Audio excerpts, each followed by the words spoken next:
In New York City, where the lights rise like a promise and the skyline stands as a monument to ambition, there is one building that has long served as basketball's grandest stage, Madison Square Garden, a place where moments become memories and memories become legend. For more than half a century, college basketball's finest have walked into this arena, knowing that the game feels different here, heavier, richer, more meaningful, because beneath this roof, generations have come to announce themselves to the world.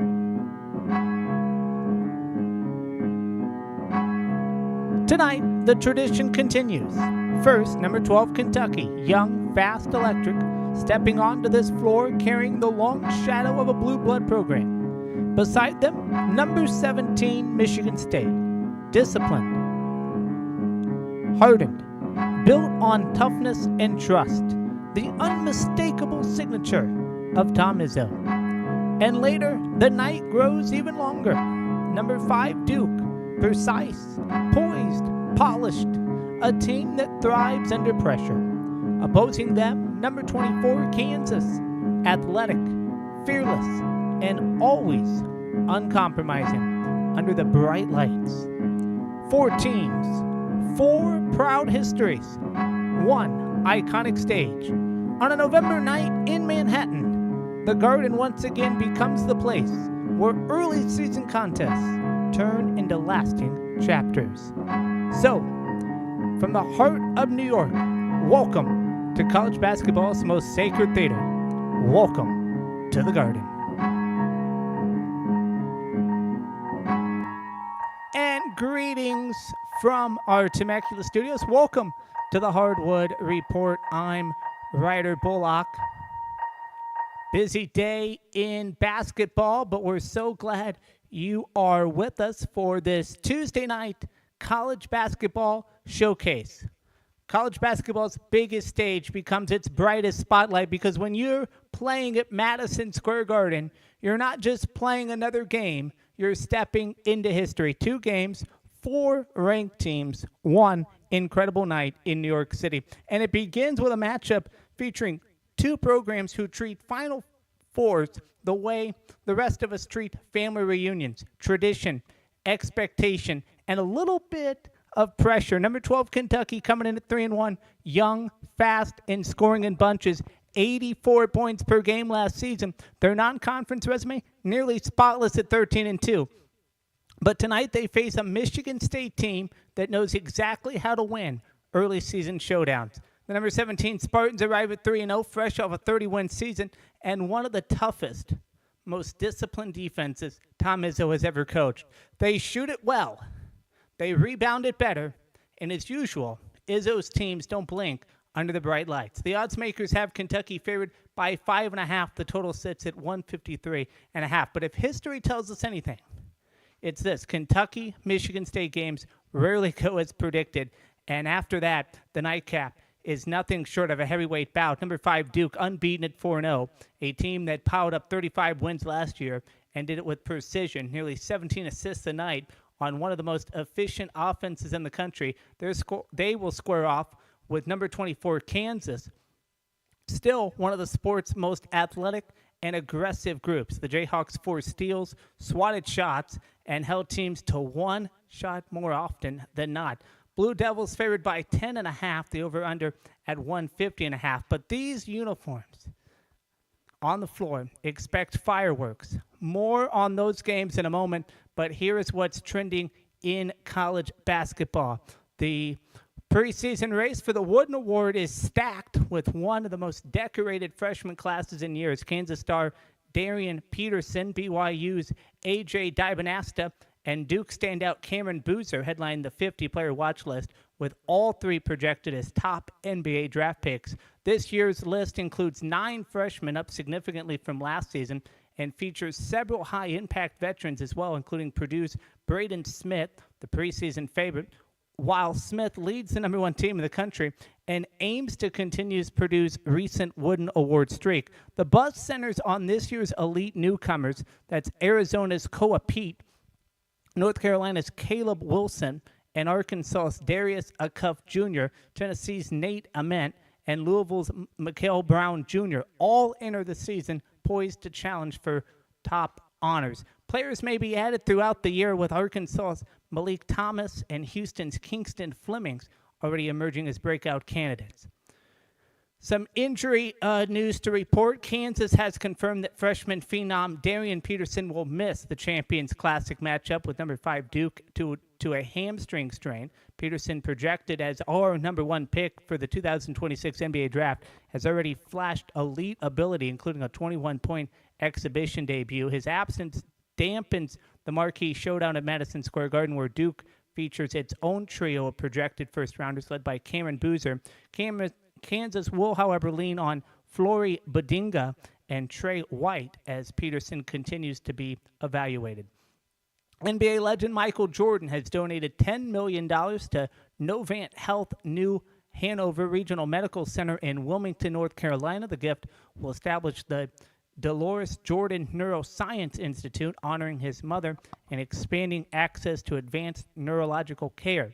The facility will focus on treating conditions such as stroke, Alzheimer's, and Parkinson's, with a dedication set for early 2026. Jordan said the donation reflects the values of compassion and community instilled by his mother, who continues her philanthropic work through the James R. Jordan Foundation.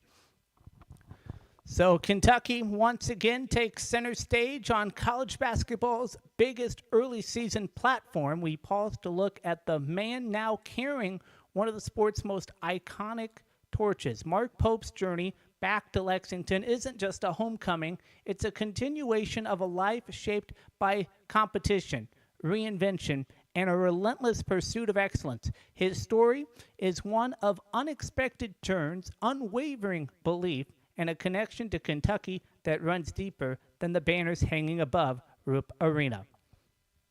In college basketball, certain programs don't just win. They define eras. And at the heart of some of those eras, you'll find players who later return, not merely to reminisce, but to lead. Mark Edward Pope is one of them.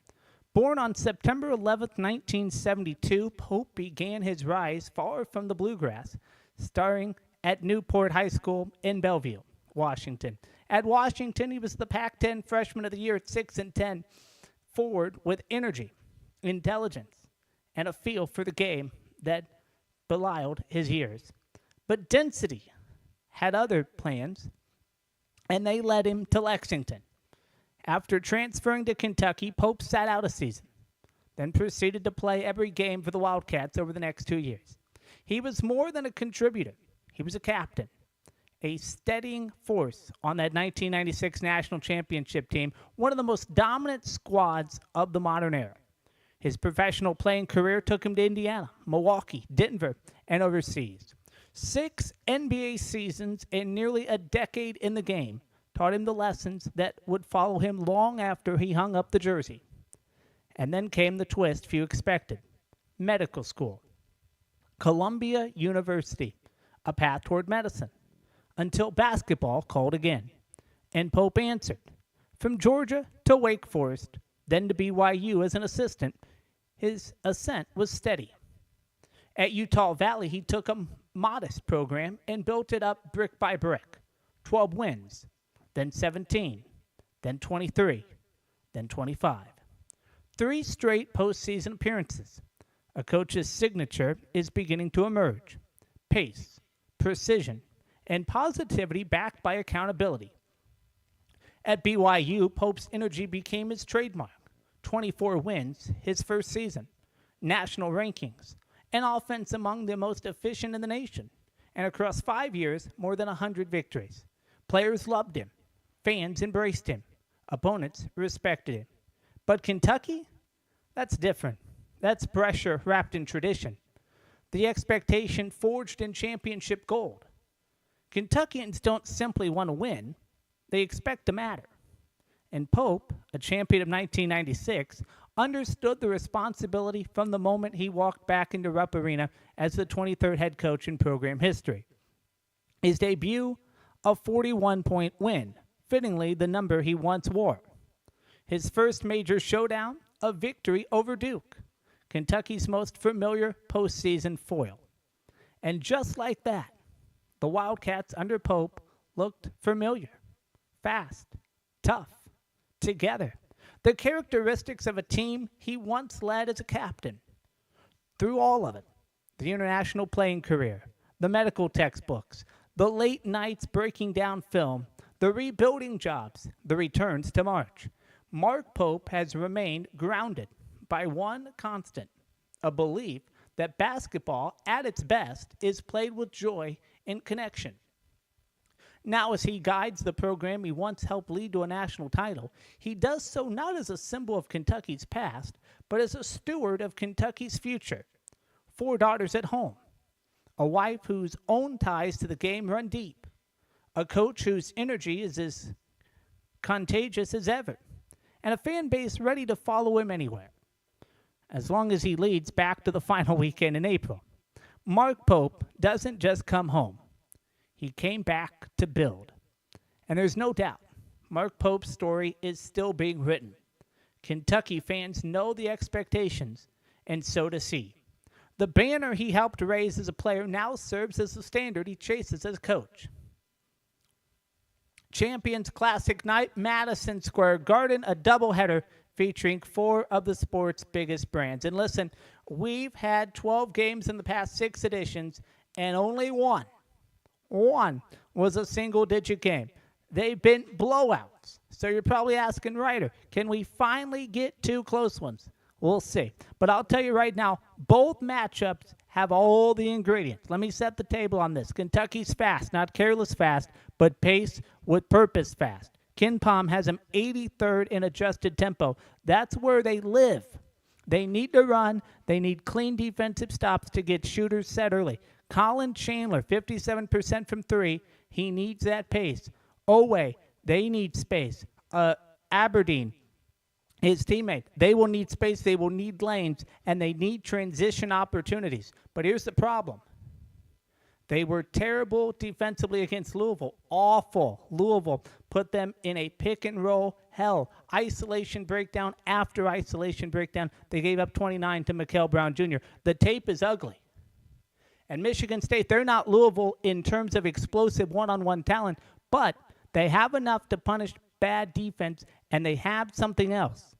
A Hall of Fame coach who's more experienced, who's the most experienced coach on the floor by a mile. Tom Izzo knows exactly how to attack Kentucky. Slow the game down, make Kentucky guard in the half court, force the bigs into space, punish those miscommunications. Now, Michigan State has problems too. Let's not sugarcoat it. They are a horrendous three-point shooting team. Right now, 21.7% from deep, 352nd out of 365 teams. You can't win big games shooting like that. You just can't. And in this event, the last 2 years, they're 9 for 43. That's not a slump. That's an epidemic. They need Cam Ward, 18 of 10 last week. They look, right? He needs to look game ready. Okay, Garden, he needs to be Garden ready, right? Those Garden lights are bright. So they'll need some physicality, they need toughness, and they need to keep Owe under control. Add one more wrinkle, okay? Jalen Lowe's status is uncertain.